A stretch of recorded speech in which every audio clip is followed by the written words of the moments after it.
Então, com essa abertura aí, né, a permissão de mais partidos, o pluripartidarismo, que vai acontecer ali em novembro de 1979, nós temos que observar o seguinte: durante o regime militar, existiam dois partidos, o Arena e o MDB. E o Arena, do Arena vai sair o PDS, Partido Democrático Social, e o PFL, Partido da Frente Liberal. Então, do Arena já saíram dois, né? MDB vão sair mais. Nós vamos ter o PP, PMDB, PTB, PDT e o PT, tá? Esse aí que vocês conhecem, já ouviram seus pais falarem tanto, né? E aí eis a questão, né? O Partido Popular, o PP, foca bem nesse aqui, olha bem esse partido aqui, né? E quem estava representando esse partido aqui? Quem era o candidato que estava saindo, né, futuramente como candidato à presidência da República no Brasil? Tancredo Neves. Em 1982, o PMDB, Partido do Movimento Democrático Brasileiro, tinha também Ulisses Guimarães. O PTB, Partido Trabalhista Brasileiro, Ivete Vargas.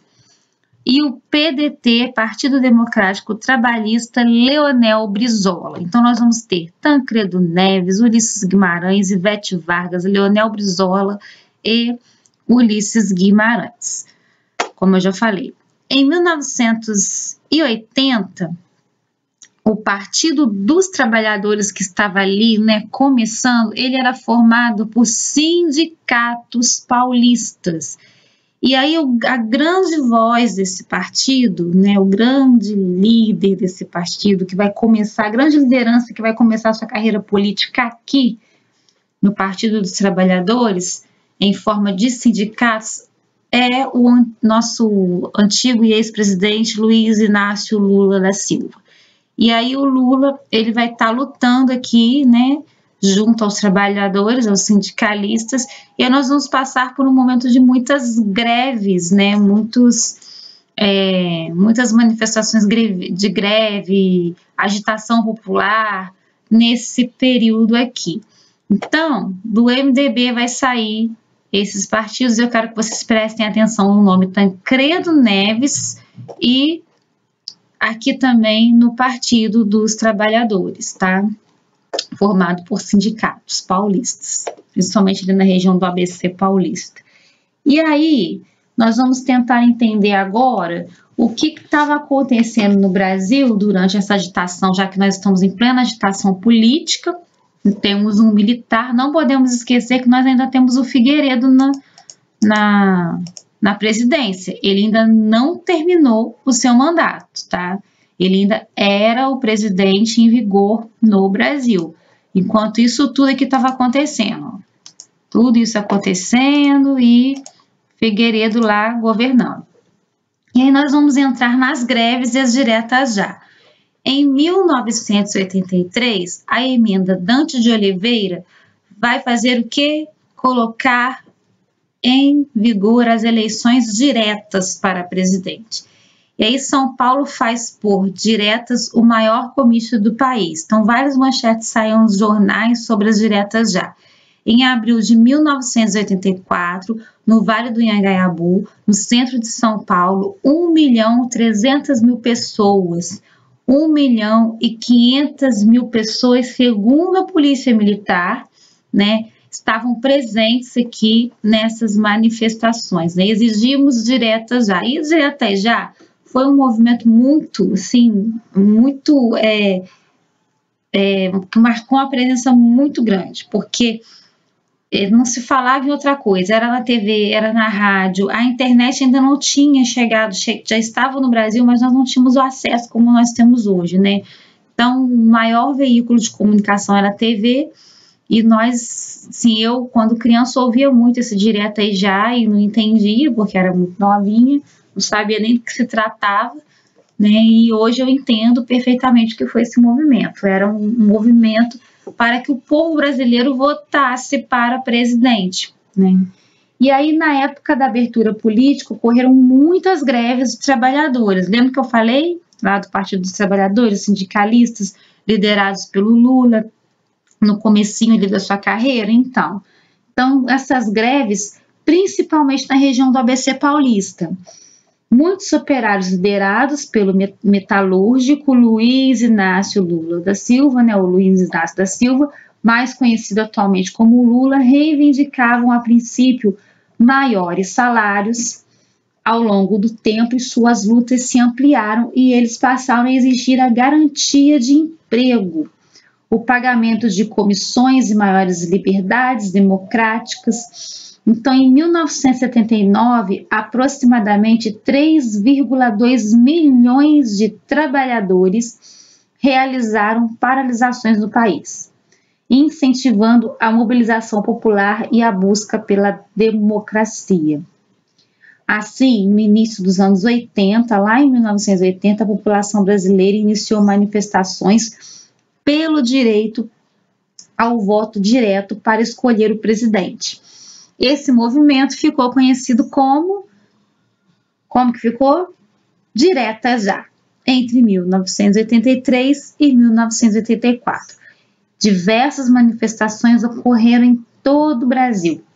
E um pequeno comício em Goiânia, com cerca de 5.000 pessoas, deu o passo início, né, lá o passo do comecinho das Diretas Já, o passo inicial, já que ocorreram em diversas capitais do Brasil, entre elas Rio de Janeiro, Curitiba, Recife, Salvador e São Paulo, onde chegou a reunir 1 milhão de pessoas. Então, esse movimento estava muito assim, acalorado, o povo já estava, né, indo para as ruas. Os manifestantes, por outro lado, eles queriam pressionar o Congresso para aprovar a proposta da emenda Dante de Oliveira, que prevê eleições diretas para presidente. Ao votarem a medida, porém, não houve um número suficiente de políticos para sua aprovação, de maneira, né, que as eleições diretas não ocorreram. Contudo, o movimento das diretas já foi muito importante para demonstrar a força da população e sua mobilização a favor da democracia. Mesmo com a reprovação da emenda, o candidato eleito indiretamente pelo Congresso em 1985 foi o político civil, vamos voltar aqui no nomezinho, Tancredo Neves, esse mesmo. Fato que marcou o fim da ditadura civil-militar. Então, não houve eleições diretas para presidente, o povo não pôde votar, mas houveram eleições indiretas. E o político, né, que saiu de todos esses partidos aqui foi o Tancredo Neves. Aí agora nós vamos tentar entender um pouco sobre a Comissão Nacional da Verdade, para depois a gente voltar lá no Tancredo Neves. O que foi a Comissão Nacional da Verdade, né? Ela foi formada por profissionais de diversas áreas, dentre eles advogados, historiadores, psicólogos e cientistas políticos. Qual era o objetivo? Investigar e trazer à tona as violações dos direitos humanos. E aí, quando a gente olha para a Comissão Nacional da Verdade, a gente tem que tentar entender o seguinte: mesmo com o final ali da ditadura, muitas famílias não conseguiram a sua justiça em relação aos seus familiares perseguidos, torturados ou desaparecidos. Muitos estão desaparecidos até hoje, muita gente não conseguiu enterrar seus familiares, tá, gente? Então, durante esse regime militar, nós temos essa mancha aí na nossa história. Então, muitos casos de desrespeito aos direitos humanos foram cometidos na época da ditadura. E a maioria desses fatos não foi esclarecido à população. Para resolver questões como essas, foi criada no Brasil em 2011, apenas em 2011, a Comissão Nacional da Verdade. A comissão foi formada por profissionais, como eu já mostrei para vocês, né? E esse grupo ele tinha como objetivo trazer à tona todas as violações dos direitos humanos. O Brasil, entre 1946 e 1988, por meio da análise de documentos de entrevista. Então, vamos voltar lá para 1946. Por que essa Comissão Nacional da Verdade foi mexer em arquivos lá em 46? Em 46, o presidente em vigor era o Eurico Gaspar Dutra, né? E aí a gente vai entender um pouquinho, porque eu estou voltando lá praticamente ali no período da era Vargas, né? Não é Vargas que está na presidência, mas nós temos o Dutra, esse camarada aqui. Então, a Comissão Nacional da Verdade fez aquele papel historiador mesmo, né? Pegar e ir a fundo, investigar, ouvir pessoas, né? Anotar tudinho, mexer nos arquivos para ver as injustiças cometidas, para ver qual seria o próximo passo a ser tomado, né?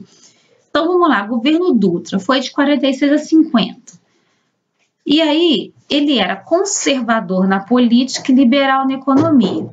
Então, vamos prestar atenção aqui. O general Eurico Gaspar Dutra, candidato à presidência pelo PSD, ele vence as eleições e assumiu a presidência em 46. Mas como assim ele vence as eleições? Né? Quem era o presidente antes dele? O Vargas. No mesmo ano, Dutra convocou uma Assembleia Constituinte para elaborar a 5ª Constituição do país. Todos os partidos políticos, inclusive o Partido Comunista, participaram da elaboração da nova Constituição. Apesar disso, na Assembleia, dominaram os representantes do liberalismo vinculados aos setores rurais com sentido conservador, PSD. PSD, vamos olhar aqui, foi um partido inspirado por Getúlio Vargas, né, do presidente que, apoiado pelo PTB, venceu as eleições com a maioria. Então, o PTB tinha uma ideologia populista que mantinha e reforçava a tradição inaugurada por Vargas. Então, na verdade, o Dutra ele vai entrar só para dar uma acalmada nos ânimos, enquanto o Vargas está se preparando para poder voltar lá nos braços do povo, como a gente já viu, né? Então, era isso que estava acontecendo no Brasil em 2011, com a Comissão Nacional da Verdade. Os arquivos começaram a ser revirados, muita gente começou a ser escutada, gente que viveu o período da ditadura. E aí, em 2014, apenas, né, em 2014, após coletar muitos depoimentos e analisar diversos documentos, a comissão disponibilizou um relatório final. Nem todas as violações investigadas tiveram conclusões, pois em muitos casos não foram encontrados registros escritos, por exemplo. Porém, a comissão chegou a algumas conclusões e recomendações importantes. E aí eu vou passar para vocês, num outro vídeo, essas recomendações. Então, a gente tem que ter em mente o seguinte: foram ouvidas pessoas familiares de pessoas que foram torturadas. Então, de 1946 a 1988, né, em 88, nós ainda tínhamos ali um militarismo presente no Brasil. E então, era muita coisa para ser investigada, escutada, anotada e arquivada, né? Existem os arquivos da ditadura, tem um livro chamado Nos Porões da Ditadura, que fala muito sobre a tortura, que eu quero falar com vocês sobre isso num vídeo separado, né, que é tentando mostrar os dois lados para vocês, tanto o lado da resistência armada, que eram os chamados comunistas, quanto do lado ali dos militares. Então, ambos os lados erraram, mas nós não podemos esquecer que a ditadura, ela pegou muito pesado com o povo brasileiro nesse período. Mas nós tivemos também, gente, muita influência de fora. Então, esse governo militar, né, ele não foi um governo militar por si só, torturou e ameaçou e exilou.